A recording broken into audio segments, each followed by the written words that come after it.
Hey, hey, hey, Marieanne here, the Crochety Clogger.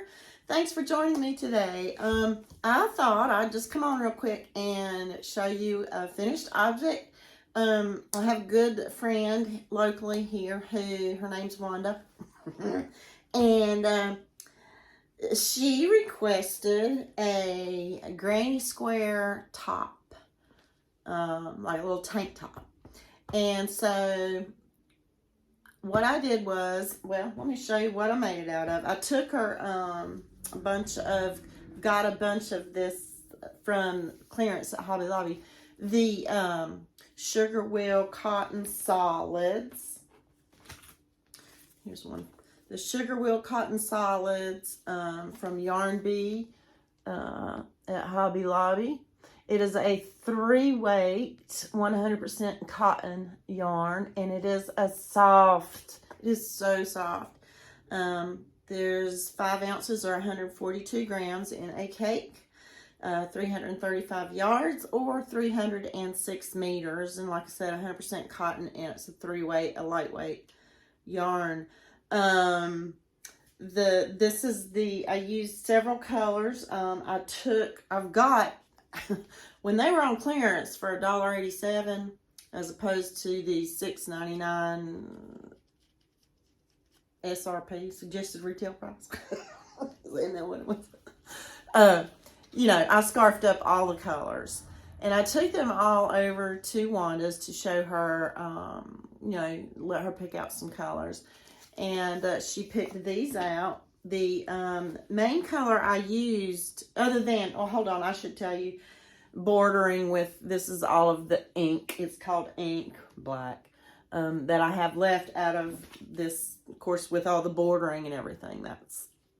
It took more of the black. Now, also, and she picked out this one. This is called Velvet Violet. That's pretty true on the camera. The Cascade. It's a beautiful blue called Cascade.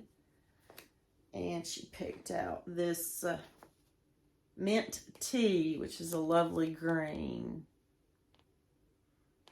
And because she kind of likes autumn palettes, she picked also out this, it's called Mustard Seed, and very aptly named. It's a goldish yellow, gold, like a goldish yellow. Mustard Seed, that's the name of it. So I actually based all of the squares around sort of this idea, because she says she liked the autumn fall colors. And to me, none of the others really are fall colors. They would need to be a little, so I was kind of like, oh, I wonder how this is going to look. But you know what? The more I play with colors, I'm just loving playing with colors. I am. And I'm excited because doing the row counters offers me even more opportunity to play with color. In a way, it's even in a simpler way with the row counters, right? And the beading. I should say beading, because the beading stuff actually has nothing to do with the abacus row counters. Okay, I'm babbling. And without the editing that I used to do, there will be lots of babbling. So just a warning. Okay, show you the top. Well, let me tell you what hooks I used. I used primarily for the squares, and there are rectangles in the top as well. My Clover Amore, this is the size 7, or a 4.5 millimeter. And I've shown you the squares and stuff before. If you follow along, I've showed you those, and the rectangles. And I also use, now I want to also use this Clover Amore, which is a B, or a 2.25 millimeter hook, a little beady one. And I would like to thank Madonna for your reminding me, because, okay, I wasn't quite sure what I wanted to do with the straps. Wanda wanted little squares for the shoulder straps too, and I was like, how am I going to do that? They'd be so big, you know, big old squares going over the shoulders. So, you know, Madonna had to remind me, hey, why don't you go down some hook sizes? So I played around with a bunch of hook sizes, and I went down as low as I could go. It was hard because it's hard to, but anyway, so here's the top. Here we go. And when I, you know, I kind of like it. The more I look at it, I like it. But anyway, yeah. And, you know, I took it. She hadn't seen it all put together or anything. And she's not going to see this video. If she watches my video, which I doubt she does. But if she does, she'll begin the video after the, you know, I'm going to go tonight, give it to her. And then I'll post this video tomorrow. Upload this video tomorrow. But anyway, yeah. So the itty bitty squares turned out pretty good for the straps. Thanks, Madonna. And the measurements worked out. What I did a couple of weeks ago, I just took like these 3 squares and these 3 or 4 rectangles.